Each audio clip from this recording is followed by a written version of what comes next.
আপনারও সন্তান হবে, আপনি পুত্রেষ্টি রোগ করুন। তখনকার দিনে বাবা 3333টা গরুকে দহন করা হলো, সেই দুগ্ধকে আগুনে জাল দিয়ে ক্ষীর করা হলো, সেই ক্ষীর যজ্ঞে আহুতি দেওয়া হলো। সেই যজ্ঞের আহুতি দেওয়ার অবশিষ্টাংশ ক্ষীর প্রসাদ রূপে 3 জন রানীকে দেওয়া হলো। কইকেয়ী, কৌশল্যা, সুমিত্রা 3 জন রানী সেই প্রসাদকে গ্রহণ করলেন। সেই প্রসাদ যখন গ্রহণ করলেন 3 জন রানীরই সন্তান হলো।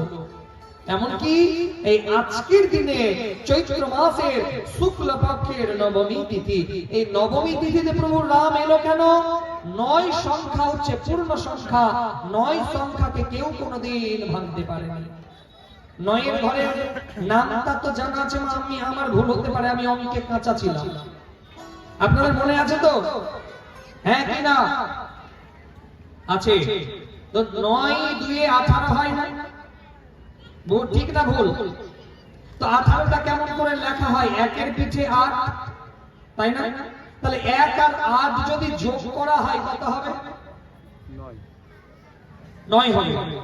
তারপরে 3 9 27, 2 এর পিঠে 7, 7 আর 2 যোগ করলে কত হবে?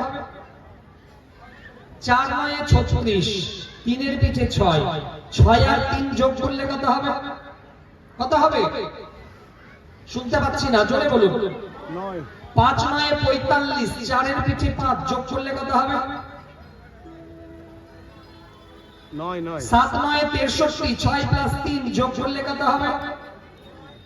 8 9 72, 7 প্লাস 2 যোগ করলে কত হবে? 9 9 81, 8 এর পিঠে 1 যোগ করলে কত হবে? 9 হবে। তো 9 সংখ্যা হচ্ছে পূর্ণ সংখ্যা। 9 সংখ্যাকে কোনোদিন ভাঙা যায়নি। এই জন্য প্রভু রামচন্দ্র নবমী তিথিতে এলেন। আজকের দিনে চৈত্র মাসের শুক্ল পক্ষে নবমী তিথিতে প্রভু রামলালা অবতীর্ণ হলেন। তো রামলালা অবতীর্ণ হয়েছিল দুপুর 12টার সময়, আর ভগবান কৃষ্ণ অবতীর্ণ হয়েছিল রাত্রি 12টার সময়।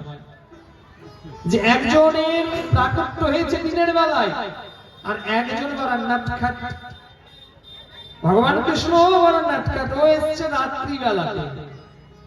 রাত্রিবেলাতে কেন? কারণ রামচন্দ্র হচ্ছে মর্যাদা পুরুষোত্তম, তাকে মর্যাদা পুরুষোত্তম বলা হয়।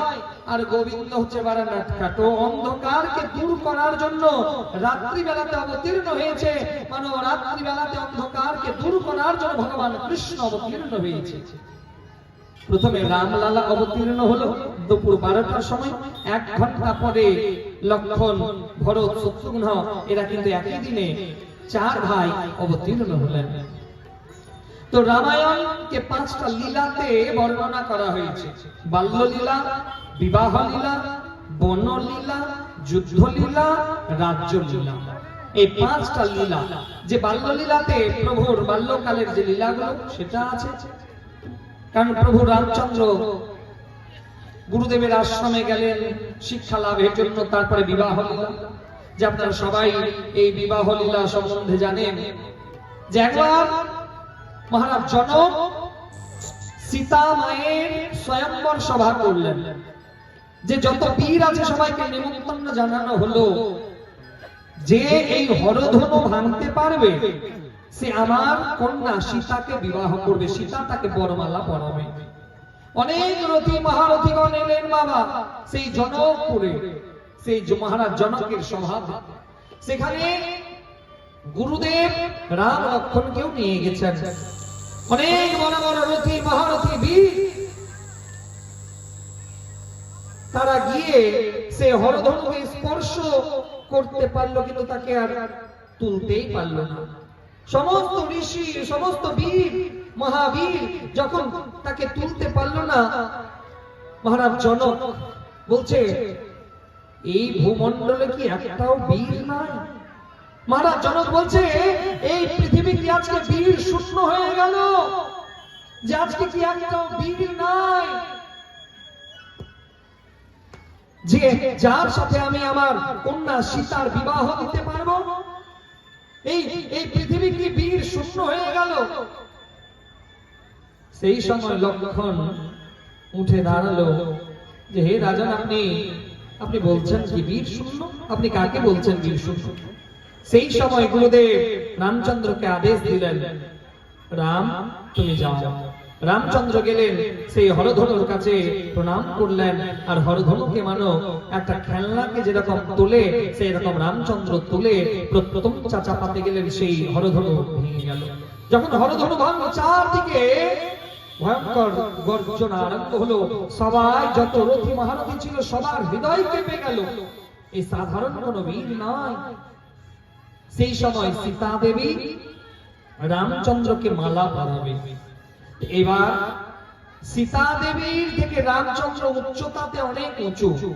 তখন তো বাবা লাফিয়ে লাফিয়ে মালা পরানো যেত না। এখনকার বিবাহ গুলো দেখবেন যে এখনকার বিবাহ তো মানে শুধুমাত্র একটা খেলা হয়, যে বিয়ে বাড়িতে ছেলে পক্ষ ছেলেকে তুলবে আর মেয়ে পক্ষ মেয়েকে তুলবে, যে যত উপরে উঠবে তত তাদের নাম হবে।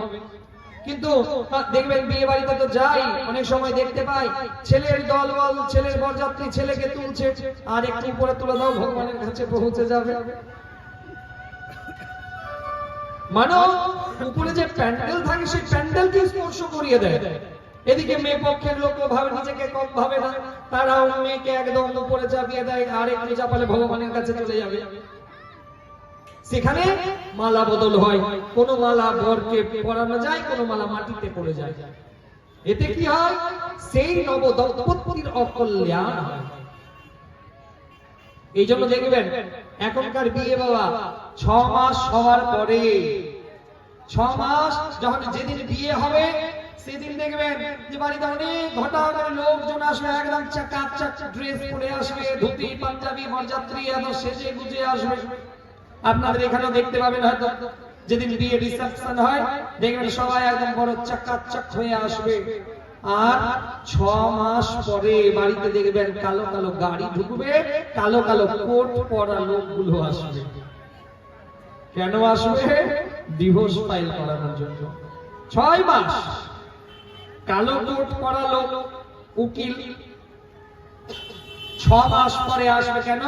মেয়ে বলছে আমি ওই বাড়িতে থাকতে পারবো না, আমি ওই ছেলের সঙ্গে সংসার করবো না। কেন? তুমি তো বিবাহে এত অমঙ্গল করেছো, তাহলে তুমি কেমন করে সংসার করবে? 6 মাসও যায় না, সংসার ভেঙে যাচ্ছে।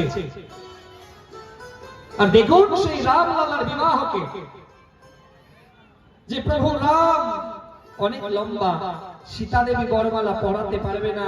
আর রঘুকুলের নিয়ম আছে যে মাথা নত করে বরমালা নেবে না, রঘুকুলবাসী কারো কাছে মাথা নত করবে না।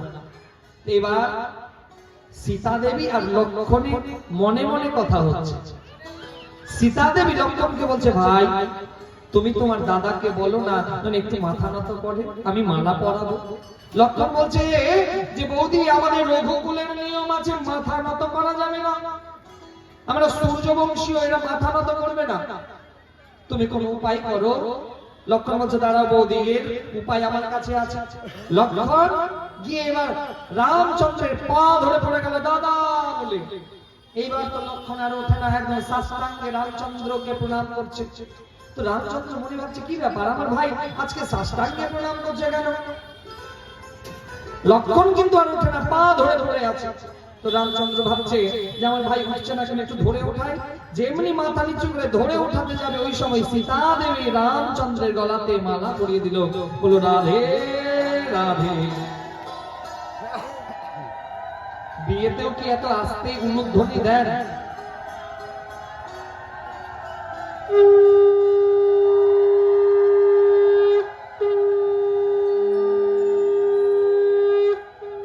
সীতা দেবী রামচন্দ্রকে মালা পরিয়ে দিলেন, বিবাহ হলো। বিবাহ লীলা, তারপরে বনলীলা,